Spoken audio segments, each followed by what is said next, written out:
etsy ange misy zavatra tiako tantarainareo indray ty nareo ve tsy mahita hoe rehefa misy toejavatra anankiray a ka rehefa mitenin-drazanao le izy a de mahery vaika kokoa ohatra amin'izany zao hoe rehefa ohatra hoe misy manompindry za zao taty efa nisy nanompa amin'ny teny français tonga de hoe ohatrany hoe eny e niraisiko fotsiny izy tersindriva ohatrany hoe zay fotsiny bof fa rehefa ohatra kosa hoe mitenin-drazandry le izy tonga de rehefa ohatra hoe mainao le fa tonga de voatefitra daholo any amin'ny atim-panandry rehetra hatra amin'ny ambavafondry hatra ny any am-parahatoka iny a marary daholo rehefa mare an'izay amin'ny teny malagasy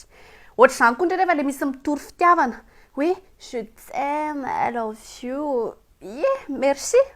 fa rehefa ohatra ny misy gasina hoe olona hafa firazanana amindry a tena andry hoe tiako ianao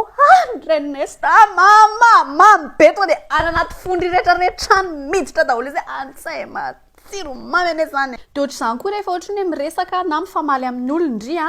de mahita valiana foana tonga de bratatatata bopatatatatatatare tonga de bala vavabe indray rehefa mitenin-drazandry fa nefa any kosa rehefa hoe misy olo-kafa ohatra tsy mitovy teny amindry a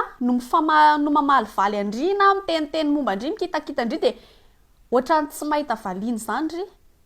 tsy haiko nareo satria mantsy zany zavatra voanazo anaty eo e zay zany tena tiako atongavany ny pitarabe zany za teo a de tonga de saika andeha fotsiny a de nisy sipa teo aloha de tonga de izy mantsy ana wesh cousine t'as pas vu que c'est rouge là tu veux que je meure ou quoi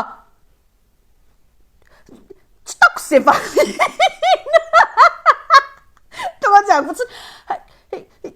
ohatra hoe te hamaly be zany ry fa tsy tandrisy fa tsaika hoe ndriko angamba tsy de mahay miteny français be angamba zay tsy taoko zay valiana